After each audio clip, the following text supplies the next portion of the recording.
Hello. Hi, everyone. This is so cool. Actually, it's so hot. I'm kidding. I'm lying. So I wanted to start this morning off strong by doing a few other things I've been waiting 2 years to do. So first, I marched down Spring Street all the way to the end to the Williams bookstore, where I triumphantly walked up to the counter and returned my copy of Topics in Asian American History, due May 15th, 2020. Next, I strolled to LaSalle Gym, where I completed the swim test, only to be told after my 25-meter front crawl and backstroke that, no, actually, we've gotten rid of the swim test. Can you please get out of the pool? What are you even doing here, and who even let you in? And finally, I walked from one end of the campus all the way to the other, searching for nostalgia in this beautiful, special place where even a transfer student like me found a place to call home.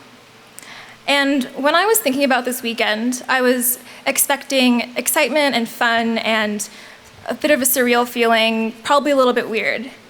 But as I walked from Courier to Driscoll to the Science Quad, I was not prepared to be overwhelmed by the indescribable feeling and the visceral emotion of being back on this campus.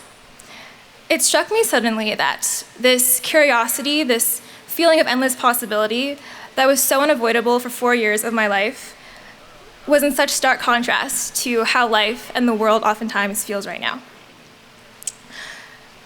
It hit me how this energy had faded faster than I thought it would, and I hadn't even realized it. Of course, I hadn't forgotten the beautiful buildings, my favorite professors, or the memories I made with friends late at night in the 82 snack bar. But I had forgotten exactly how college made me feel. In particular, I thought about how in college, in a sense, you're doing absolutely nothing, so that by default, you're constantly forced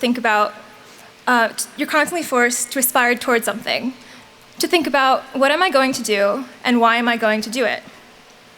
But when you get to the real world, something shifts, and all of a sudden that changes, and people start asking you, probably more times you can count, so what do you do? I didn't think about it much before, but over the past 2 days, I've realized the profound significance of this change. The profound difference between what are you going to do and what do you do? The first, what are you going to do, is basically the socially acceptable way of asking someone to tell you their dreams and their aspirations. But what do you do is a factual question. It's like asking, where do you live? Or what did you have for lunch on Tuesday? Case in point, I did consulting. So as I was thinking about all of this morning, for a moment, I was pretty sad.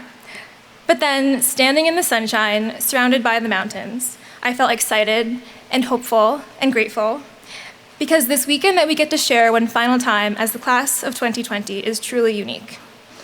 Most classes, actually to my knowledge, all classes, graduate and then leave, and then the next time they're back, things are totally different.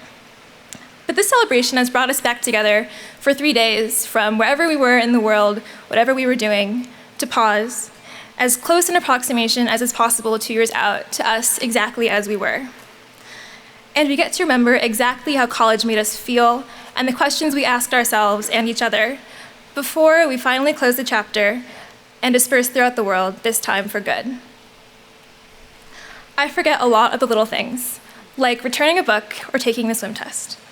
But seeing you all and being here has renewed my energy and reminded me of something in myself that I won't forget again.